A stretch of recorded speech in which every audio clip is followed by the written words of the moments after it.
అదొక్కటి వాడకుండా ఉంటే బాగుంది. ఒక్కటి వాడకుండా ఉండింటే ఈ రోజుకి బాగుంటుంది.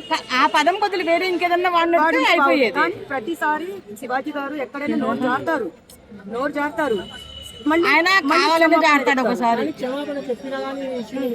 పెద్ద చేస్తున్నారు. కానీ ఒకటి వీళ్ళందరూ ఓకే, ఈ రోజు చివరికి అందరూ తనకెళ్ళి సపోర్ట్ చేసిన నాగబాబు గారు కూడా తనకు వ్యతిరేకంగా సపోర్ట్ చేయడానికి కారణం ఏంటి? శివాజీ గారికి ఇప్పుడు శివాజీ గారికి వ్యతిరేకంగా ఇప్పుడు చిరంజీవి గారితో చాలా సినిమాలు చేశారు. ఆయన మంచి మంచి సినిమాలు చేశారు. కానీ ఆయనతో వ్యతిరేకంగా ఉండాలంటే ఏంటంటే ఇప్పుడు అనసూయ ఏంటంటే ఇట్లాంటి డ్రెస్సుల గురించి చెప్తే ఇంకా ఆయన ఫోన్ చేసి చెప్పినట్టుంది. ఫోన్ చేసి చెప్పిన తర్వాత వీళ్ళు ఇన్వాల్వ్ అయ్యారు. మొన్నటి దాకా ఎంతమంది ఉన్నారు? ఇద్దరే, చిన్మయి, అనసూయ. తర్వాత నిన్న ఎవరు వచ్చారు? ప్రకాష్ రాజను నాగబాబు గారు. ఇప్పుడు ప్రకాష్ రాజ్ కూడా ఏం శ్రీరామచంద్రుడు కాదు. అవునవును. భార్యను వదిలేసి పిల్లని వదిలేసి ఇంకో పెళ్లి చేసుకున్నారు. ఇంకో పెళ్లి చేసుకొని ఇట్లా భార్యను అన్యాయం చేయడం, పిల్లని వదిలేయడం అది ఫ్యాషన్ అయిపోయింది. మరి దాని గురించి మాట్లాడండి. అది చిన్న విషయం అబ్బా, ఎంత చిన్న విషయం. సారీ చెప్పినా గానీ ఆ సారీ వీడు ఒకటి తయారయ్యాడు మళ్ళీ నాన్ వెజ్ బ్రో. వాడు ఇంకా దూరంగా మాట్లాడుతున్నాడు. దేవతల మీద కూడా మాట్లాడుతున్నాడు. అవునా? దేవతలు అసలు దేవుళ్ళు అది ఉండే కదా గుళ్ళ మీద ఎందుకు పెట్టారా ఎదవల్లారా అంటున్నాడు. గుళ్ళ మీద ఇలాంటి బొమ్మలు తీసేయండి ముందు. అసలు ద్రౌపది ఎవరిని అంటున్నారు అబ్బా, ఇద్దరు ముగ్గురు అన్నాడు దేవతల్ని. చల్లుపోతాయి దేవతలు వాళ్ళు. దేవతలను అంటే పుట్టగతులు లేకుండా పోతాయి. దేవుళ్ళని కానీ దేవతలను అంటే పుట్టగతులు ఉండవు. వాళ్ళకి చావు కూడా ఎట్లా ఘోరం వస్తుందో అట్లా ఘోరం వస్తుంది, రానివ్వండి. కానీ వీళ్ళందరూ ఇప్పుడు మీరు ఇంత ఆయన చెప్పిన పదానికి అబ్బా ఆయన సామాన్లు అనేసాడు, ఇది అనేసాడు అంటే ఎందుకన్నాడు? లుల్లు మాల్లో నిధి అగర్వాల్ ఫంక్షన్ కి పోతే ఆమె బట్టలు నీచంగా ఉన్నాయి. అక్కడ 4 బాడీ గార్డ్స్ లేకపోయి ఉంటే ఆమె పరిస్థితి వేరుండేది. మనం కూడా వస్తాము, మిడిల్ వేసుకొని వస్తాము. సడన్ గా ఇంత మందిలో ఊడిపోయింది అనుకోండి, పరుగు పోయేది ఎవరిది? ఆడపిల్లదే కదా. ఆ విధంగా ఆయన దృష్టిలో పెట్టుకొని అమ్మవారితో అందరితో కొలిచిన తర్వాత ఏదో ఆ పదం వాడాడు, సారీ చెప్పాడు. సారీ చెప్పిన తర్వాత కూడా ఓయమ్మ వారం నుంచి సాగదిస్తూనే ఉన్నారు. ఏదో ఆయన ఏం చేశాడో అర్థం కావట్లేదు ఆ ఒక్క పదానికి. ఇప్పుడు నేను ఒక క్వశ్చన్ అడుగుతాను. మనము కొంతమంది కిరాణా షాప్కి వెళ్తాము, కొంతమంది సరుకులు అంటారు, కొంతమంది సామాన్లు కొనడానికి వెళ్తున్నాం అంటాము. అక్కడ తప్పు కాదు. మన ఇంట్లో పని మనిషి ఏమమ్మా సామాన్లు తోమేవా, నీట్ గా తోమేవా అంటాము. అది తప్పు కాదు కదా. ఇప్పుడు నన్ను కూడా తీసేసుకుంటారా? అదే కదా. ఏంటంటే ఆయన అది దృష్టిలో పెట్టుకొని పరువు పోకూడదు.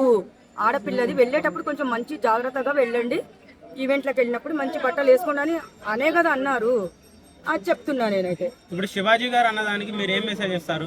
అది కరెక్ట్ అంటారా తప్పంటారా? ఇప్పుడు శివాజీ గారితో నేను మోగ్లీ సినిమాకి మనము ఏఎంబి మాల్లో ఆయన పక్కన కూర్చొని చూసా. మీరు కావాలంటే ఫొటోస్ చూపిస్తాను అంటే దిగాను.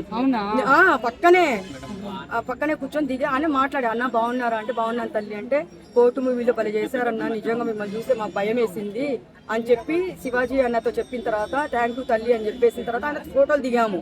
మీకు తర్వాత చూపిస్తాను నా ఫోన్లో. ఎంత బాగా మాట్లాడారంటే అంత బాగా మాట్లాడారు. మోగ్లీ సినిమా సుమా కొడుకుది కూడా చాలా బాగా ఉంది. అలాంటి సినిమాలు చూసి కొంచెం ఎంకరేజ్ చేయండి. ఎందుకంటే అబ్బాయి సినిమా చాలా బాగుంది, భలే నచ్చింది మాకు చిన్న సినిమాలు. ఇంకో విషయం చెప్తున్నా మీకు, ఇప్పుడు సుమా గారిని తీసుకుందాము. సుమా గారు 30 years నుంచి ఇండస్ట్రీలో ఉన్నారు.